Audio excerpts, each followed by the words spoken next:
mémoire depuis l'an -556. Par ailleurs, en histoire, dans la mythologie grecque, entre autres d'après Hésiode, Mnémosyne est l'inspiration de la mémoire. Et comme nous l'avons déjà observé, la première méthode de mémoire, l'art de mémoire, appelé aussi méthode des lieux, a été inventée par le poète Simonide de Céos entre -556 et -467, selon le récit quelque peu légendaire de Cicéron dans De Orator. Cette méthode est utilisée depuis l'Antiquité jusqu'au XIXe siècle et voit le développement de la mnémotechnique et aux praticiens modernes et aux hypermnésiques. Depuis la fin des années 1980, l'intensité de la mémoire dans le débat public ouvre de nouveaux champs d'études à l'histoire. En philosophie, considérée comme l'une des principales facultés de l'esprit humain, la mémoire a fait l'objet des toutes premières investigations scientifiques depuis le début du XXe siècle. De nombreux modèles ont été proposés pour rendre compte des observations expérimentales. On retrouve aussi le terme mémoire dans des expressions renvoyant à l'histoire en tant que vestige. J'en ai perdu, j'en conserverai, j'en garderai toujours la mémoire. Réhabiliter la mémoire d'un défunt, faire annuler par voie de révision le jugement qui l'a condamné. Dans le domaine de la mémoire explicite, mémoire épisodique et mémoire sémantique, on peut notamment trouver citées des études concernant la mémoire à long terme explicite. Plusieurs distinctions ont été établies entre la mémoire épisodique et la mémoire sémantique et entre la mémoire implicite procédurale et la mémoire explicite déclarative. En outre, de très nombreuses recherches portent sur les formes de représentation mentale utilisées en mémoire à long terme. Dans le domaine de la mémoire et de l'oubli, ou courbe théorique de l'oubli, ou courbe de l'oubli, on peut trouver citer des études sur la mémoire collective et historique disant qu'elle est sélective, qu'elle évolue aussi avec le temps, notamment car les faits importants marquent plus la mémoire durant l'adolescence et chez le jeune adulte, pic de réminiscence, que quand une génération grandit. Les faits importants qui ont marqué ses membres durant leur jeunesse annulent les faits importants qui ont marqué la génération précédente, opérant une mise à jour de la mémoire collective. Comme nous l'avons déjà observé, des exemples de cas ont été rapportés où de jeunes enfants ont manifesté la capacité de se concentrer sur une image et ensuite de s'en souvenir avec une parfaite clarté quelques minutes plus tard. Cependant, ces aptitudes disparaissent généralement quand ils grandissent. Ce sont des cas rapportés de ce que l'on nomme aussi une mémoire extraordinaire, une mémoire spectaculaire. D'autres exemples de cas ont été rapportés où de jeunes enfants ont manifesté la capacité de se rappeler le contenu de 12 000 livres. Ils lisaient un livre en 1 heure et le retenaient, ou plus frappant encore parce que plus directement visuel, dont les performances montrent clairement une capacité de mémorisation quasi photographique. La mémoire édétique de 1925 à nos jours.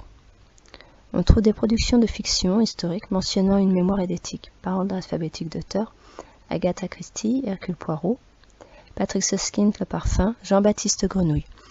Alfred Hitchcock, Les 39 mars, Mr. Memory.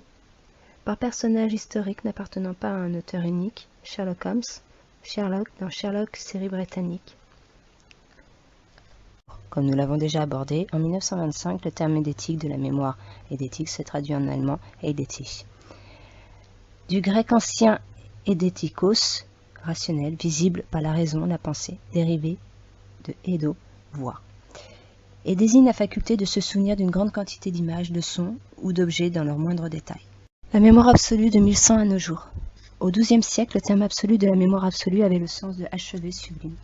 On retrouve le terme mémoire dans des mots, des expressions, parfois même philosophiques, renvoyant à la mémoire de l'être humain, à l'absolu et à l'histoire en tant que vestige.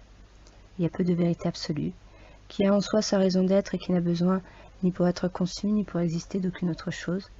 L'être absolu de qui tout dépend, c'est-à-dire à quoi tout autre être est relatif.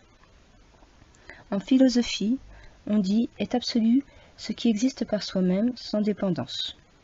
Il est noté que les philosophes diffèrent moins par leur position des histoires ou leur représentation sociale ou leur intuition fondamentale que par la conception latente de l'absolu.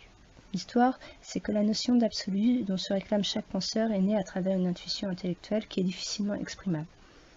Tous les philosophes de la fin du XVIIIe siècle et au début du XIXe siècle reprendront en adaptant cette thématique, affirmant l'absolu, esprit ou moi absolu, va consister en un processus dialectique de négation infinie qui porte en lui tout ce qui lui est autre, le fini, le déterminé, le différencie.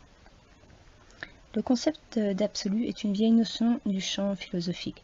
On distinguera les absolus relatifs et la notion d'absolu en soi, que l'on écrit avec une majuscule dont la caractéristique est d'intervenir comme fondement à l'ensemble des systèmes philosophiques. C'est à la fin du XVIIIe siècle et au début du XIXe siècle que des grands représentants en philosophie font appel à cette dernière notion, au point que, selon certains philosophes actuels, les philosophes diffèrent moins par leur position des problèmes, ou leur représentation sociale, ou leur intuition fondamentale, que par la conception latente de l'absolu. Le concept d'absolu, des absolus relatifs, peut renvoyer en philosophie à différents champs d'interrogation philosophique. Le mot absolu paraît en français vers 1100 avec le sens latin de sublime. Il faut savoir que l'on trouve une traduction du terme sublime en Inde. Pour Aristote, un absolu ontologique, la substance, est le substrat des autres catégories qui sont ses attributs. Elle est essence et substrat. Elle subsiste par elle-même, elle est séparée et par soi. En 1628, le terme d'absolu méthodologique signifie, selon Descartes, simple, non divisible et premier, dont les autres choses dépendent. D'après des études menées sur l'absolu phénoménologique, l'a priori du temps débouche sur l'idée d'une conscience absolue ayant sa propre temporalité, absolument indépendante de la temporalité objective. En 1785, selon Kant, le mot absolu, dans un absolu moral, désigne ce qui est considéré en soi et possède donc une valeur intrinsèque, mais aussi ce qui est valable sous tous les rapports, de manière illimitée. Or, ces deux sens ne se recouvrent pas toujours. Il opte donc dans son propre travail philosophique pour ce deuxième sens et définit l'absolu comme ce qui est valable sans restriction. Selon des études menées par des philosophes sur l'absolu en soi et l'intellect séparés, il est enseigné en Inde qu'il existe une intelligence universelle à laquelle tous les hommes participent, que cette intelligence est immortelle et que les âmes particulières sont altérables. Ces études menées sur l'intellect séparé et l'anima peuvent s'allier aux doctrines d'Aristote, celles de l'école d'Alexandrie sur l'émanation. Dans la pensée du romantisme, l'absolu en soi, avec majuscule, quelles que soient les formes qu'il emprunte, selon les producteurs, joue toujours le rôle de fondement. Toutefois, les philosophes actuels notent que certains philosophes de 1770 à 1860 se tournent résolument vers l'histoire de l'absolu, alors que Kant reste préoccupé sur le fondement a priori du savoir scientifique. La pensée du romantisme, l'absolu en soi, peut se traduire en philosophie hindouiste par l'Atman, qui désigne être, connaissance, béatitude ou traditionnellement le vrai soi, avec une majuscule.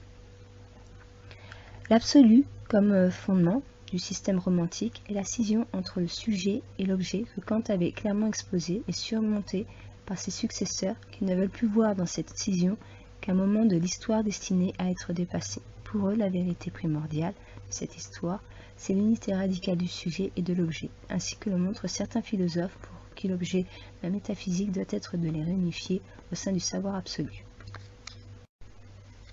L'absolu est indéterminé, il échappe à toute détermination. L'absolu qualifie aussi l'être lui-même, celui qui subsiste par soi et à qui tous les autres doivent être, constitué positivement par opposition aux êtres dépendants. Dans cette vision, il reste inscrit dans une relation avec quelque chose d'autre que soi-même. L'absolu est sujet.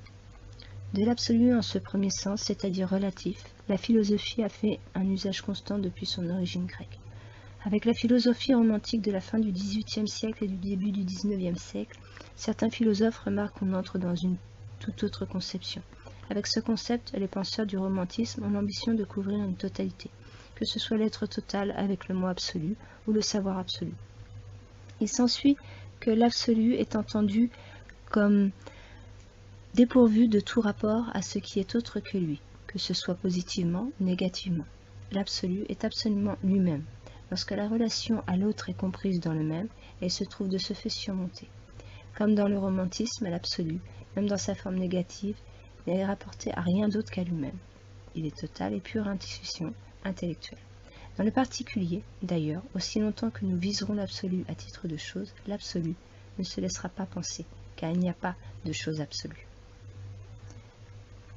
L'une des voies d'accès à l'absolu en soi est la voie d'accès négative, la philosophie négative qui passe par l'exhaustion des possibles et le savoir ou l'esprit part du contingent, du potentiel élémentaire, traverse toute la gamme des possibles pour aboutir à l'être lui-même en tant qu'essence suprême.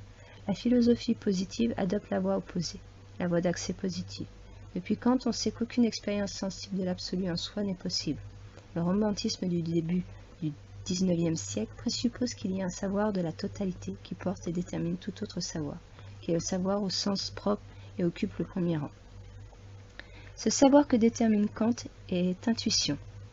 représentation immédiate dans son identité et sa présence à soi.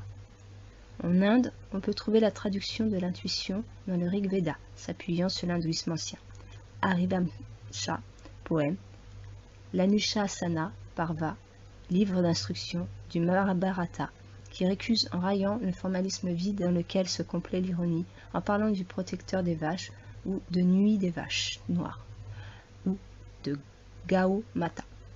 Pour les hindous, l'absolu est essentiellement sujet à déterminer et résultat. L'absolu est en bout de course du processus et non pas illumination originaire.